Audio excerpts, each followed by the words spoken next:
नमस्ते students, BEd first year और अपना सब्जेक्ट है pedagogy of art and drama education, जिसमें हम यूनिट फर्स्ट पढ़ रहे हैं। यूनिट फर्स्ट का जो अपना टॉपिक है वो है कला की सामाजिक जीवन में उपयोगिता। इससे पहले की जो ऑनलाइन क्लास है उसमें कला का अन्य विषयों से किस प्रकार से सहसंबंध है, उन सहसंबंध के बारे में हमने चर्चा कर ली थी। आज इसी के आगे जो इसका टॉपिक है वो है कला की सामाजिक जीवन में उपयोगिताओं के बारे में हम आज की जो ऑनलाइन क्लास है उसमें चर्चा करेंगे। सभ्यता एवं संस्कृति सिक्के के दो पलकों की तरह कार्य करते हैं, यानी जहाँ सभ्यता होगी वही संस्कृति का निर्माण होता है, जहाँ संस्कृति होगी वहाँ सभ्यता, यानी एक सिक्के के दो पहलू ये माने जाते हैं, एक दूसरे पर आश्रित होते हैं। सामान्य भाषा में ये दोनों शब्द मानव विकास के लक्षणों को व्यक्त करते हैं। सभ्यता और संस्कृति मानव विकास के जो लक्षण हैं, मानव का विकास किस क्रम में हुआ, ये हम तभी जानेंगे जब हम पुरानी जो सभ्यताएं हैं, जो संस्कृतियां हैं, उन संस्कृतियों से अवगत होंगे। इतिहास में मानव की उन्नति के दो पक्षों का उल्लेख किया गया है। इतिहास में मानव की उन्नति के दो पक्षों का उल्लेख किया गया है। इतिहास में मानव की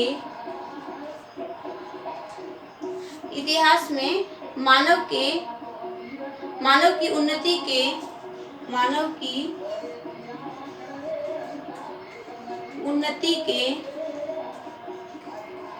दो पक्षों को इतिहास में मानव के उन्नति के दो पक्षों का उल्लेख किया गया है। दो पक्षों का उल्लेख किया गया है। दो पक्ष, प्रथम पक्ष तो होगा उसका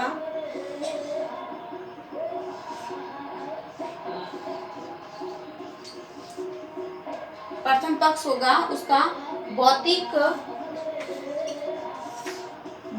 पक्षों के बारे में, और दूसरा है वो है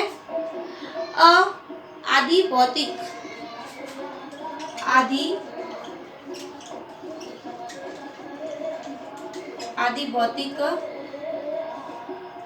पक्षों के बारे में। इतिहास को मानव की उन्नति के दो विकास, एक भौतिक पक्ष और आदि भौतिक पक्षों के बारे में उल्लेख किया गया है। विविध भौतिक उपकरणों का विकास, अनुरूप और अधिकाधिक जीवन सुविधाएं जुटाना, गीत, कौशल, साज सज्जा, समय एवं वातावरण के अनुसार भोग विलास की विभिन्न सामग्रियों जो औपचारिक जीवन की ओर प्रवृत्त करती हैं, वे सभी भौतिक सफलताएं हैं। भौतिक सफलताओं के अंतर्गत हम बात करेंगे तो विविध भौतिक उपकरणों का विकास, इसके अंदर विविध भौतिक उपकरणों का विकास, विविध भौतिक उपकरणों का विकास। आगे अनुरूप को आधिकारिक जीवन सुविधाएं जुटाना, जीवन की सुविधाएं जुटाना। आगे बात करेंगे गीत, कौशल, साज सज्जा, गीत, कौशल, साज सज्जा, गीत, कौशल, साज सज्जा, समय एवं वातावरण, समय एवं वातावरण के अनुसार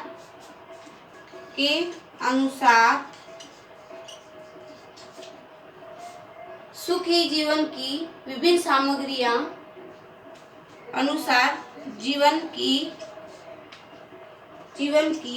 भौतिक सामग्रियां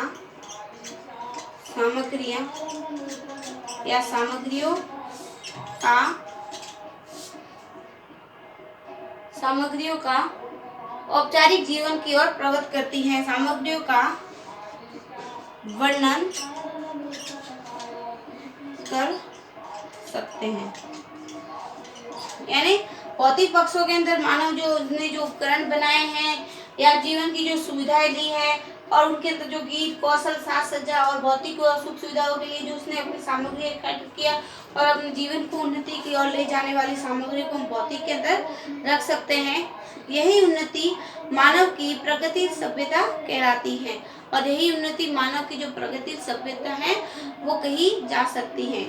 इन्हें मानव मस्तिष्क की नवीन वैज्ञानिक आविष्कार भी कहा जा सकता है। मानव के द्वारा जो नई नई चीजें बनाई जाती है जिसका वो उपयोग कर रहा है तो इसको हम मानव मस्तिष्क के द्वारा उपजी हुई नवीन वैज्ञानिक आविष्कार भी कहा जा सकता है।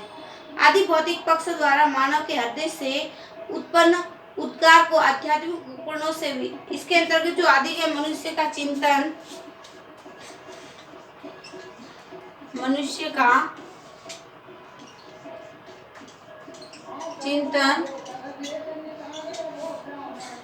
का चिंतन, आस्था, आध्यात्मिक जीवन से जुड़ी हुई है। आध्यात्मिक जीवन से जुड़ना, ये आध्यात्मिकता से जुड़ी हुई है। तो इसके अंदर मनुष्य जो चिंतन मनन करता है, किसी विश्वास रखता है, किसी के अंदर आस्था व्यक्त करता है, आस्था, विश्वास एवं मूल तत्व के प्रति जिज्ञासा, मूल तत्व के प्रति जिज्ञासा, किसी चीज के बारे में जानने की इच्छा रखना, नैतिकता,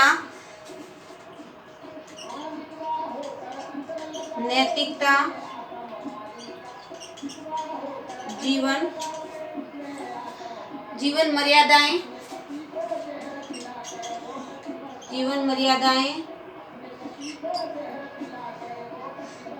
आचरण व्यवहार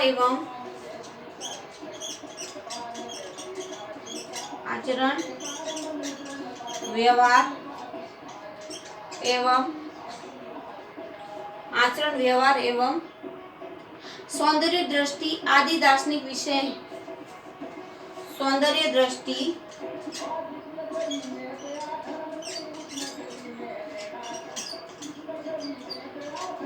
आदि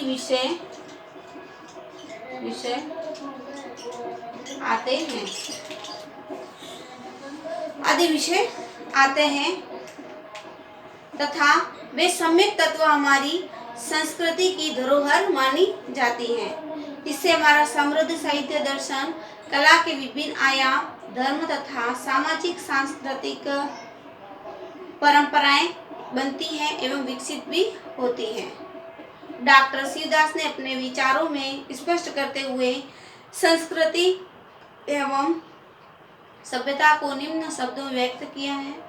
किसी देश या जाति की परंपरागत विशिष्टताओं को, लौकिक समृद्धि को उसकी सभ्यता कहा जा सकता है। डॉक्टर शिवदास ने कहा है कि किसी देश या जाति की परंपरा, विशिष्टताओं और लौकिक समृद्धि को उसकी सभ्यता कहा जा सकता है। संस्कृति सभ्यता का वह स्वरूप है जो मानसिक, बौद्धिक एवं आध्यात्मिक वैश्विक का द्योतक होता है। शारीरिक, मानसिक एवं बौद्धिक एवं आध्यात्मिक शक्तियों का विकास ही संस्कृति का उद्देश्य है। इस प्रकार भौतिक पक्षों के अंदर तो विभिन्न प्रकार के मानव जीवन ने अपने चिंतन मनन के द्वारा जो उपकरणों का निर्माण किया है, उनका भोग विलास हेतु, सुख सुविधा हेतु उसका उपयोग भी कर रहा है। वो उपकरण इसके अंतर्गत रखे जाएंगे और आदि भौतिक पक्षों के जो अंतर आध्यात्मिक विचारों को हमने मान्यता दी गई है, जिसमें मनुष्य के चिंतन को, आस्था को, विचार को, मूल तत्व के प्रति किसी चीज को जानने की इच्छा, नैतिकता, जीवन मर्यादा, आचरण व्यवहार, सौंदर्य दृष्टि आदि विषयों को इस और अंकित किया है। तो आज की जो ऑनलाइन क्लास उस समय इतना ही पढ़ेंगे, कल इसके नेक्स्ट टॉपिक के बारे में पढ़ेंगे। आज के लिए धन्यवाद।